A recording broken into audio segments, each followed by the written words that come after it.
Savoir-faire artisanaux avec vous, Amélie Saillet, bonjour et bonne année. Et bonjour à tous, évidemment, bonne année. On va se promener pas très loin du quai de la Fosse, me semble-t-il, chez Eustache. On est coutelier fabricant là-bas depuis 1995. Exactement, on continue dans les beaux savoir-faire. Alors oui, en effet, j'ai été happée par cette belle vitrine, commerçant du centre-ville.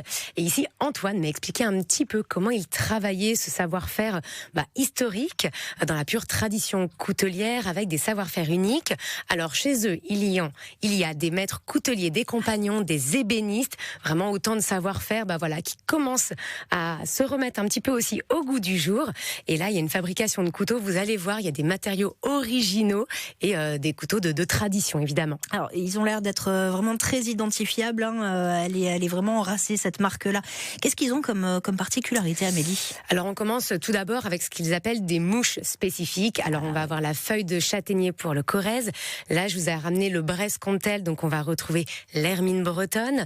On a la cigogne pour les couteaux Alsace et la croix occitane pour l'occitan et bien d'autres pour chacune de leurs collections. Je crois que les lames sont plutôt canons aussi. N'hésitez pas à les montrer si vous voulez. Mais oui. On dirait, mais ça perd l'hypopète, comment font-ils ? Alors, nous avons tout d'abord celui que j'ai entre les mains. Celui-ci, c'est un bois d'olivier avec une lame, ce qu'on appelle guillochée. Une lame guillochée, c'est-à-dire qu'on a gravé directement dans l'acier.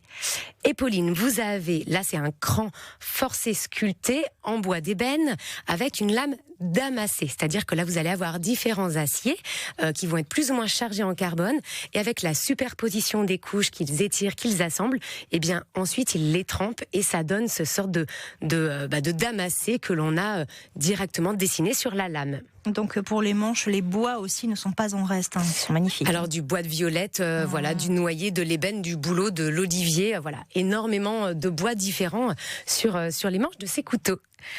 Et donc on continue avec ce qu'on trouve là-bas concrètement, en fait, parce qu'il y a les couteaux, mais il y a tout un univers, vous nous l'avez expliqué il y a quelques instants. Alors, pour ces petits couteaux pliants, c'est à partir de 68 €. Et ensuite, vous avez tout ce qui est couteau de table, avec des lames, on va dire, globalement un peu plus tendres, et les couteaux de cuisine pour les professionnels, parce que pour découper des viandes, pour toutes les découpes, en fait, de matières premières, avec des lames un peu plus dures. Les couteaux à huîtres, alors même si la saison est passée, on en a toujours besoin, à beurre, à fromage, à champignons, et là, c'est à partir de 25 €.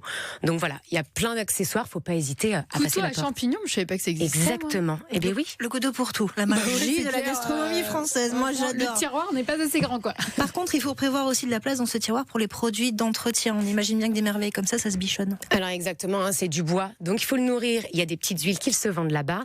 Et alors, à noter, si vous avez des couteaux à affûter, ils affûtent à la pierre japonaise à la main. Donc directement chez eux, n'hésitez pas, Si on a trop la trouille de le faire soi-même, pour pas les abîmer. J'aurai la trouille. Donc je vais confier, on va pas risquer. On est chez Eustache, en plein centre-ville de Nantes. C'est là que vous trouvez ces couteaux d'exception. Parfois, il faut prévoir un sacré budget. J'en avais un dans les mains. Il y avait un prix à 3 chiffres dessus. Oui. Il y en a d'autres qui sont plus abordables, qui font de jolis cadeaux d'anniversaire, par exemple. Vous savez, juste pour finir, la tradition, quand on offre un couteau à quelqu'un, il faut aussi lui donner une pièce pour ne pas couper l'amitié. Ça fait partie des petites superstitions quand on offre des couteaux. Quand on offre ces beaux couteaux de chez Eustache dans l'air du temps, c'est vos idées cadeaux et shopping, c'est le lundi, c'est avec Amélie Saillet, vous pouvez compter sur elle. Merci Amélie. Bonne journée. Bonne journée.